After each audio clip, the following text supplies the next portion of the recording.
এ তো শুধু ফুলের উপত্যকা নয়, পৌরাণিক রহস্যে ভরা একটি উপত্যকা। লোকে বলেন হনুমানজি এখান থেকেই সঞ্জীবনী বুটি নিয়ে গেছিলেন। আবার অনেকে বলেন নন্দাদেবীর আশীর্বাদেই এখানে এত ফুল ফোটে।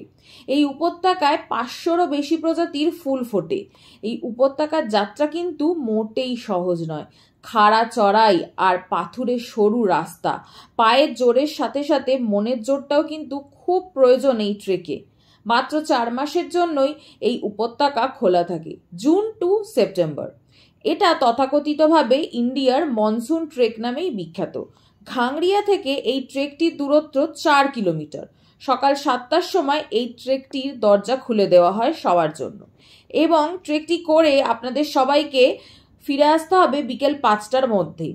হ্যাঁ, এটা হচ্ছে UNESCO heritage valley of flower, যেটি উত্তরাখণ্ডের চামোলি জেলায় অবস্থিত। সম্পূর্ণ তথ্য দিয়ে বড় ব্লগ আমার চ্যানেলে এসে গেছে।